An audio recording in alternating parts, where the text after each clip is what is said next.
How's it going, guys? Second vlog for today, still April 18th, 3:24 p.m. here on the East Coast.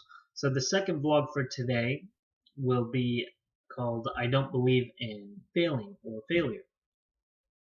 The reason I don't believe in failing or failure is because everything tends to be a life experience, and everything has a silver lining, in my opinion. Even the worst of incidences or experiences, you tend to learn from them, and you tend to either not repeat that or figure out new ways to do it. So my personal experience, I just don't believe in failure. If I tend to not do something well or not be good at something, then I just figure that that's not for me. And that to me is a learning experience. At knowing what you're good at and knowing what you're not good at is still it's not failure by any means. It's knowing different aspects of your life, like your weaks and your strengths, and your weaknesses and your strengths. And knowing those different things can help really move you along a path of certainty when it comes to the things that you're good at. So don't look at any bad experiences or anything that caused you heartache or trouble or is just so difficult. Ensure first that you try your best at it. And I've said this before. A lot of people are saying I'm either strong in English or in math as you're going through school. You're either a little bit better at one or two, and if you happen to be good at both, it's because you're trying at both. But when I hear people tell me that, oh, I'm not good at English, or oh, I'm not good at math, I'm like, are you putting the same effort that you would into English if you're not good at it as you are in math? And some things come more naturally to people than others. But when those things come easily to you, that just affords you more opportunity, more free time. So let's say you're good at math. That means you have to spend less time studying it, right? So why don't you invest that time into a subject you're not good at? That way you can be good at multiple subjects. Because if you haven't really tried, then of course you're not going to be good at it. There's very few things that people try in this world that they just wake up and are naturally good at. Most things, especially on a competitive level, take a lot of energy, a lot of practice, and a lot of repetition to become great at. But that doesn't mean that you can't become great at it. It just takes some effort and some trial. And even if you don't do good the first time, doesn't mean you're going to do bad the next time. And you can't let that bad experience define whether you're good or bad at something. Find the silver lining within whatever bad things go astray in your life, and I promise you, you'll have a different outlook in life. Again, it's the opportunity versus obligation mentality. If you look at things as an opportunity to learn from everything that you do on a daily basis, then you'll go through life with a more optimistic view and having a little bit more encouragement whenever it comes to making mistakes. Sometimes I look forward to making failures because I find them out, and then you can kind of see some things that are clear as day. And I'll give you an example. I've been putting furniture together for years now, about as long as I can remember. I've even custom built a closet with no directions. But when it comes to doing that, I've made a lot of mistakes along the way in order to get good at doing it. I remember when I first started building furniture at a young age to help my parents out or to build it for myself, because I know that if I do something, it's going to get done right. And that's a mentality I've always had. But at a young age, when you're kind of ill-experienced, you don't really know what to expect when it comes to building furniture.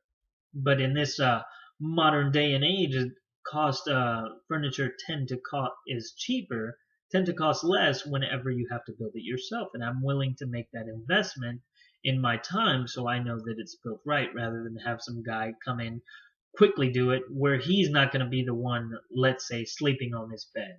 Like I recently put together a bed in our master bedroom, and I put that together. But I know it was done right because it was done by me. So if anything comes up, I also know how to fix it. And I've become very handy in that way.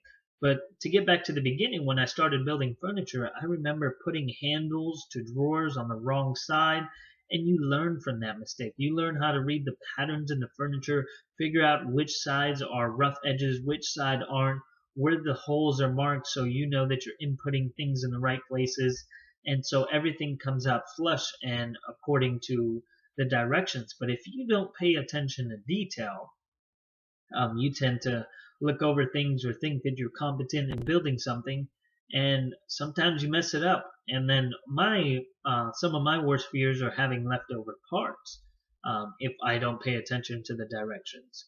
So I have this upcoming project of building a new bed for my daughter. She's kind of outgrown hers. Um, and I got the instructional handbook that I printed out. There's 25 pages. The average build time is around 4 hours for this bed. It's a bunk bed with like a pull-out trundle. So there's technically 3 different beds in there, and it has stairs and storage capacity. So it's somewhat of a big project. But I remember building her crib when we first moved to Colorado, and that was a pretty big project for myself that took me a couple of hours. I think I spanned it out over the course of 2 days, so you're not necessarily overwhelmed. And that just gives me an idea for the next vlog. Sorry. So the next vlog I'm doing is going to be on managing your workload. So, so like I said, I printed out the directions for my daughter's new bed, and it's 25 pages. So it's a little daunting, but after all the experience that I've had building things and correcting things and fixing things, I'm very confident that I can do it, that I can put it together, and I've become somewhat capable of doing it. But it takes that practice, and it takes a lot of failure sometimes in order to get good at something. Like I said, you don't necessarily wake up every morning and you're good at a different subject in life, or you're good at some unknown ability that you thought you had. That just really doesn't happen every day. But if you keep trying at different things, even if you fail along the way, look at the silver lining. I promise you that you don't tend to make the same mistake over and over again. You tend to learn from those experiences. And a good thing that I like to say is that in my experience, there's 2 ways that people tend to learn things in a disciplined type of fashion. It's by repetition and pain. Pain and repetition incurs a lot of learning behaviors.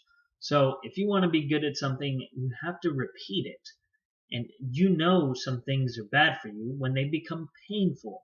And I'll give you a good painful analogy that I heard when I was going through, and I learned this in the military when I was going through some combatives training. Pain and repetition is how you learn to defeat the enemy. When it comes to making painful mistakes, you tend not to make those mistakes over and over again. And like I said, I'll give you a simple analogy. If you let a child put their hand, if a child, not if you let me recontext this, but if a child puts their hand on a hot stove or into an electrical socket and they experience a slight shock, or they experience that heat from the stove, they know that that's bad. With that being bad, they know that they're not going to do that again, that they're not going to chance that because it either hurt or it's pretty close to hurting a lot. So they don't do that. That's the pain aspect. And the repetition aspect, it's just repeating things over and over again. So if you want to be good at math, you have to practice math over and over again. Create problems yourself. Learn how to teach yourself different things when it comes to math. And if you want to be good at English, you have to practice at English. Learn the difference between the stuff that you're studying, learning, reading, writing, and educating yourself when it comes to those things. Ask questions. And you'll tend to avoid failure a lot more than often. And that's just, that goes with a lot of things in life. But remember, I told that to my wife, and I still tell it to her to this day, that a lot of people learn through pain and repetition. And she thinks that it's like a disciplinary form, and I don't necessarily want to say that. It really applies to a lot of different facets of life. But pain and repetition can get you through a lot of things. Me repetitively building different furniture, even though I have built a bed before, Like I just said, put my master bedroom together, but not a bed of this caliber. I'm still quite confident that I can build it just based off the repetition that I have. And as you build these kind of repetitive, repetition-like behavior, it tends to build some sort of confidence in you. And with that confidence, whenever I notice in myself, whenever I have more confidence in doing something, it just comes naturally. It comes a little bit more easier. So the next time you have to do it, you're much more confident, and therefore it's a lot less challenging and a lot less likely that you're going to fail. So those are a couple things. Again, this is titled that I'm not afraid of failure, and neither should you. Failure should be a learning thing, and as some great mentors have said, that you don't necessarily have a bad day. You have a character building day, and it really depends on how you're looking at it, and how you judge that failure, and if you can find the silver lining or not. Pessimistic people tend not to, and optimistic people tend to find the silver lining in almost anything, and they tend to have a lot less bad days than pessimistic people. But that's just food for thought. So again, I got one more vlog to put up for today, and I'll see you guys on that next one shortly. Appreciate all the all the likes, comments, subscribes, and views that I'm getting, and I'll be sure to post something here again shortly.